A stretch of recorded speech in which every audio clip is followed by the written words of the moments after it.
Happy midweek, chikahan mga kapuso! Palalawakin pa ni Alden Richards ang advokasya sa edukasyon ang isang dokumentaryo with GMA Public Affairs na Rebuilding Broken Rooms. May ambag din off-cam sa kanyang upcoming series na Code Gray. Ang lahat ng efforts validated sa recent achievement na Dream Home. Makichika kay Aubrey Carampel.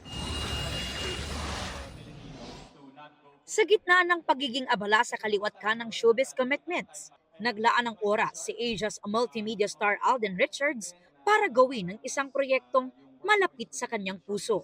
Ito ang special documentary ng GMA Public Affairs na Rebuilding Broken Rooms. Tatalakayin nito ang kasalukuyang kalagayan ng edukasyon sa bansa, isang advocacy na sinusuportahan din ni Alden. I hope with this documentary maraming mamulat na mata, maraming ma-inspire na this is the current situation of the educational system here in the Philippines and it's not doing really good.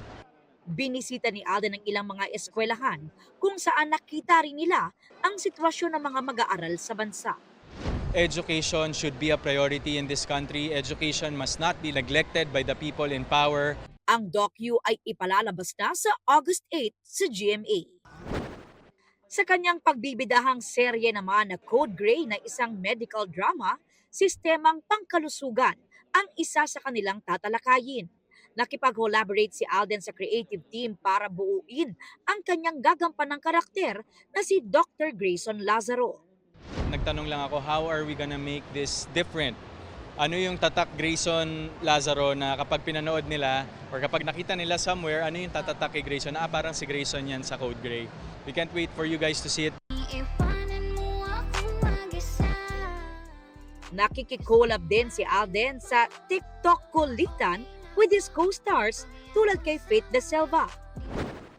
Bukod sa kanyang career milestones, may new chapter din sa buhay ni Alden na itinuturing niyang personal win.